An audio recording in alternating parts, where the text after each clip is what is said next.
నమస్కారం ప్రియా చౌదరి గారు. నమస్తే అమ్మా. చాలా వీడియోలు చేసామండి మీరు నేను. ఈ జనరేషన్ పర్టికులర్గా ఎలా ఉంది అని మాట్లాడినటువంటి సందర్భాలే ఉన్నాయి.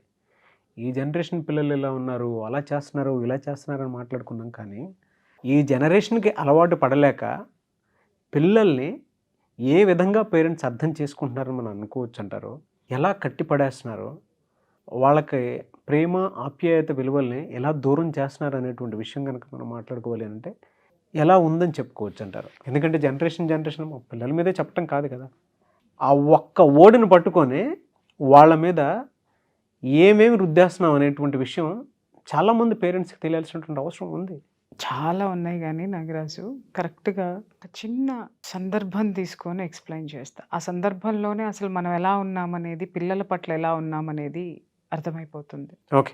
ముఖ్యంగా మనము పిల్లలు పుట్టినప్పటి నుంచి వాళ్ళని ఎలా రిసీవ్ చేసుకుంటాము, మనము మన యొక్క భావాల్ని వాళ్ళ మీద ఎలా రుద్దుతున్నాము, లేదా ఎలాంటి భావాన్ని వాళ్ళ పట్ల వ్యక్తపరుస్తున్నాము అనేటటువంటి ఇన్సిడెంట్స్ని ఈ సంఘటన, నేను చెప్పేటటువంటి సంఘటనతోటి ప్రతి తల్లి తండ్రి కూడా తెలుసుకుంటారని అనుకుంటున్నాను. ఒక 11 years పిల్లవాడు మదర్స్ డేకి వాళ్ళ మదర్కి అద్భుతమైనటువంటి గిఫ్ట్ ఇస్తానని చెప్పాడు.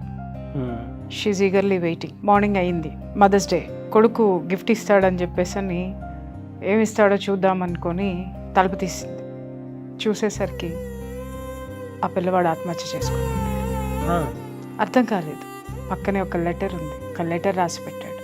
ఆ లెటర్లో ఉన్నటువంటి అక్షరాలు ఏంటి అంటే, అమ్మా, ఈ రోజుని నీ జీవితంలో ఒక అద్భుతమైనటువంటి సంతోషకరమైనటువంటి రోజుగా నేను ఈ క్షణం నుంచి నేను ఇస్తున్నాను మదర్స్ డే గిఫ్ట్గా. ఎందుకు అంటే, నువ్వెప్పుడు అంటుండే దానివి నాతో, నేను పుట్టినప్పటి నుంచి నీ సంతోషం పోయింది అని. నేను పుట్టడం వల్లే, నేను పుట్టిన తరువాతే నా తండ్రి నిన్ను వదిలేసి వెళ్ళిపోయాడు అని, నా సంతోషమంతా నేను తీసేసుకున్నాను అని చెప్పి. అమ్మా, నువ్వెప్పుడు అంటుండేదానివి, నన్ను చూస్తే నీకు కోపం వస్తుంది, చిరాకు వస్తుంది, నన్ను ప్రేమగా దగ్గరికి తీసుకోలేను అని చాలాసార్లు నువ్వు నన్ను దూరంగా నెట్టేశావు. కానీ అమ్మా, నేను నిన్ను ఈ భూమి మీద అత్యంత ప్రేమపూర్వకమైనటువంటి తల్లివి నువ్వు నాకు. I adore you that you are a great mom for me. నేను నీ జీవితంలో ఏదైనా ఒక గొప్ప గిఫ్ట్ ఇవ్వాలి అని నేను అనుకున్నానమ్మా.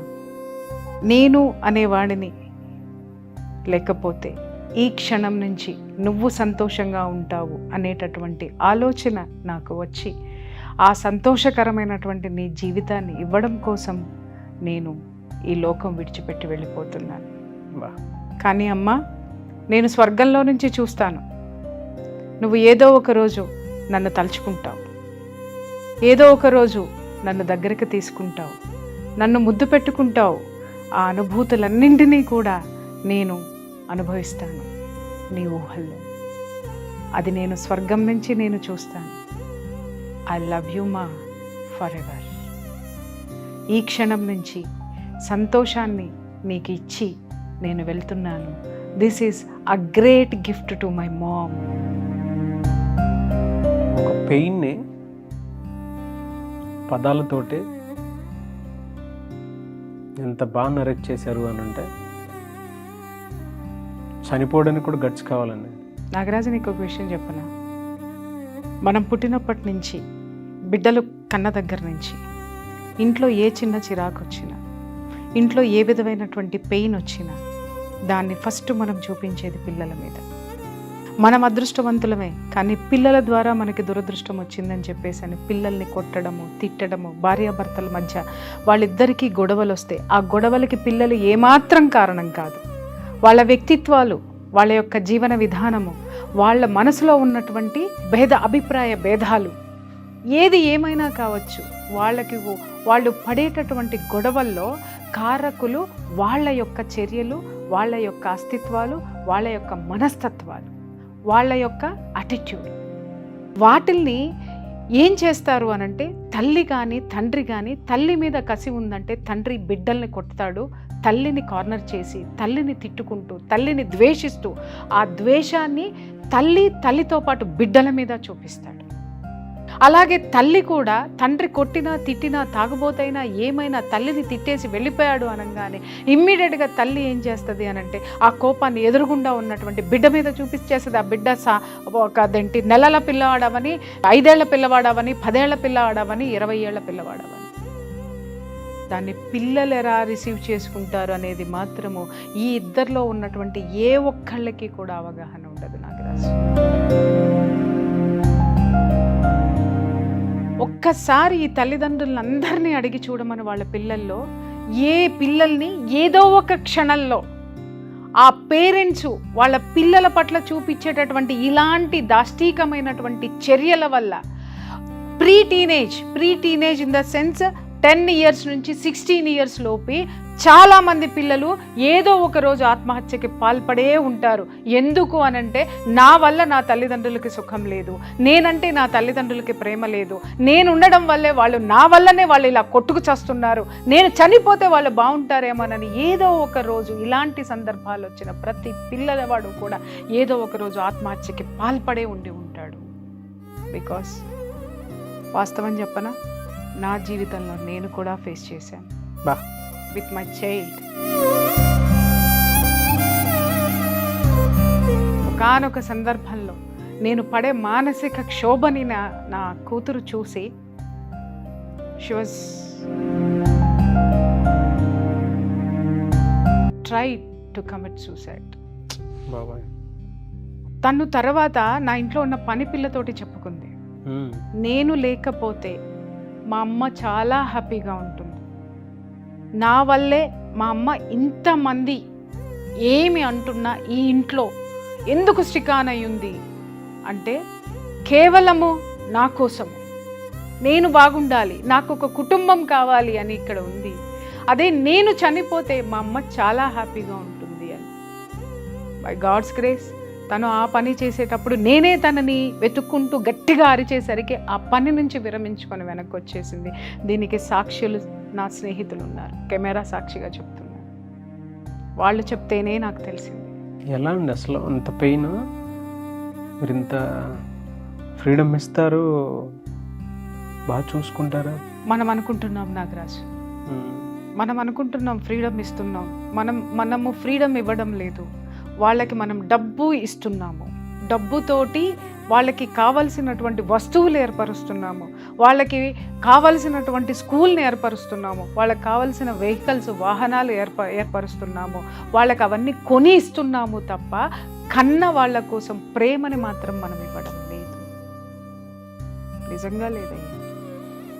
ఇలాంటి సందర్భాలు ఎంతమంది పిల్లలు ఇట్లా పేరెంట్స్ మధ్య తల్లిదండ్రులు ఇద్దరి మధ్య నలిగి ఇవాళ ఎటు పోవాలో అర్థం కాక చిన్న వయసు నుంచే వాళ్ళ పెడదారులు పడుతున్నారని నువ్వు నేను ప్రపంచమంతా కోడై కూస్తున్నారు. కానీ పెడదారి ఎందుకు పడుతున్నారు అనేది ఒక్కసారి తల్లి తండ్రి ఆత్మావలోకనం చేసుకోవాల్సినటువంటి అవసరం ఉంది. మనము ఇంట్లో పిల్లల పట్ల ఎలా బిహేవ్ చేస్తున్నాము. నా బిడ్డ అంటది, అమ్మ నీలాంటి తల్లి ఉన్నందుకు నేను చాలా గర్వపడతాను. కానీ తన పెయిన్ ఎక్కడి నుంచి వచ్చింది? ఎవరిచ్చారు తనకు ఆ పెయిన్? ఆ ఇచ్చినటువంటి పర్సనే ఆ పెయిన్ తీయాల్సినటువంటి అవసరం ఉంది. బట్ నేనెంతవరకు తీస్తాను? నేను ఎలా తీయగలను అంటే ఒకే ఒక్క పని నేను చేయగలను ఏంటి అంటే తన ప్లేస్లో ఉండి తనని అర్థం చేసుకోవడం. Hats off to you. అయినా నాగరాజు, పిల్లలకి మనం చేసేది చాలా తక్కువ. భార్యాభర్తలు ఇద్దరూ కూడా చాలా బ్యాలెన్స్డ్గా ఉండాల్సినటువంటి అవసరం ఉంది. నేను చెప్తున్నాను, బతకటం చేతగాని భార్యాభర్తలు దయచేసి పిల్లల్ని కనకండి. పిల్లల్ని కన్న తరువాత దయచేసి మీ కోపాల్ని, తాపాల్ని, తిట్లని, మీ అసహనాన్ని, మీ యొక్క అయిష్టాన్ని ఆ బిడ్డల మీద మాత్రం చూపించండి.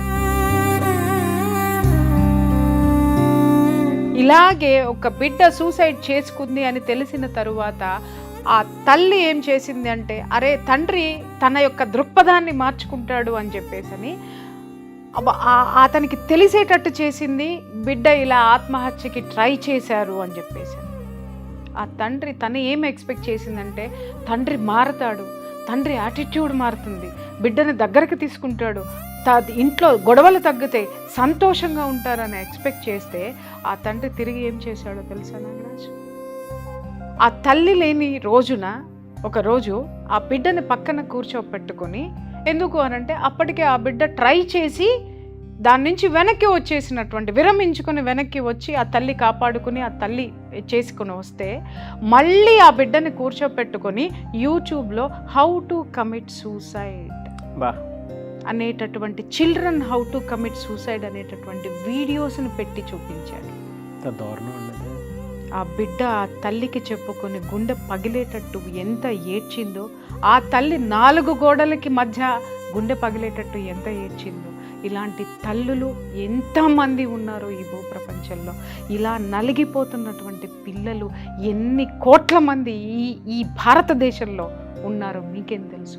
ఈరోజు పిల్లలందరూ దేశం వదిలిపెట్టి ఎందుకు పోతున్నారు, ఇల్లు వదిలిపెట్టి ఎందుకు పోతున్నారు, తల్లిదండ్రులు చూడకుండా ఎందుకు పోతున్నారు అనంటే ఒకప్పుడు ఈ తల్లిదండ్రులు ట్రీట్ చేసినటువంటి విధానమే ఈరోజు ఆ పిల్లల యొక్క మనుగడ. ఎంతమందికి తెలుసు నాగరాజు ఇది? ఎంతమందికి తెలుసు నాగరాజు వాస్తవాలు చెప్తే యాక్సెప్ట్ చేసేటటువంటి దమ్ ఎవరికైనా ఉందా?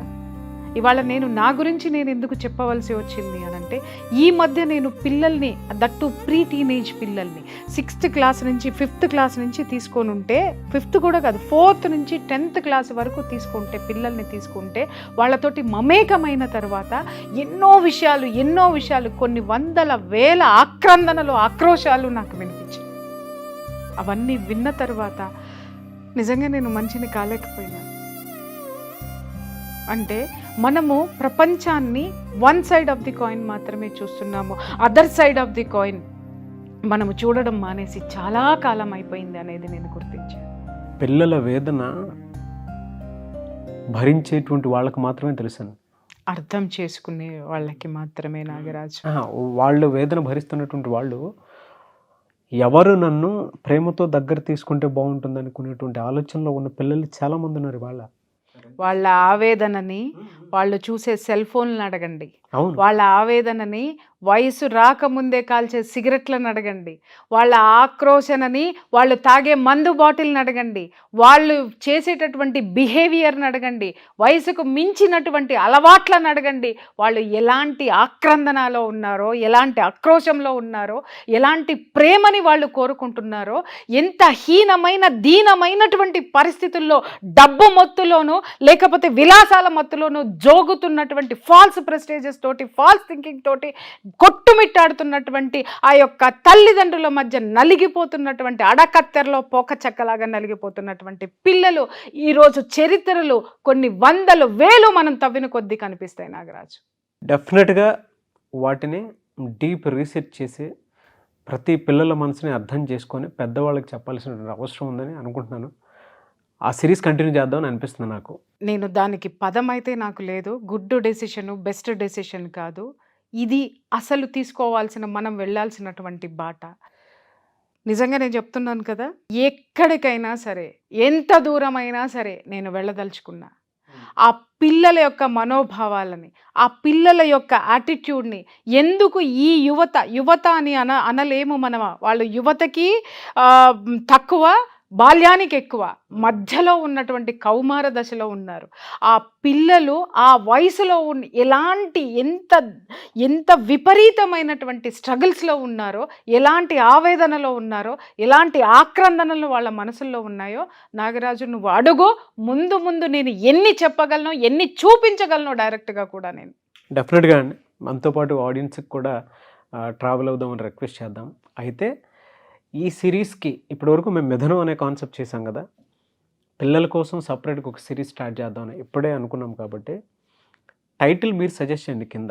వాళ్ళ జీవితాలను కానివ్వండి, వాళ్ళ మనోభావాలను కానివ్వండి, ఎలా ఉన్నాయి, ఏంటి, ఎలా బాగు చేయొచ్చు అనేటువంటి ఉద్దేశంతో తీసుకున్నటువంటి కాన్సెప్ట్ ఇది. ఇప్పటికిప్పుడు కింద కామెంట్ బాక్స్లో మీరు సజెస్ట్ చేయండి ఈ సిరీస్కి ఏ టైటిల్ బాగుంటుంది అనేది. దాన్ని బట్టి ఖచ్చితంగా ఒక బెస్ట్ టైటిల్ని ఆడియన్స్లోకి మీ ముందుకు తీసుకొని వస్తాము. బట్ థ్యాంక్ యూ ఇన్స్టెంట్గా ఒప్పుకున్నందుకండి. చాలా మంచి టాపిక్ ఇది. Thank you so much and wish you all the best. Congratulations both of us. Thank you so much Priya Chowdary.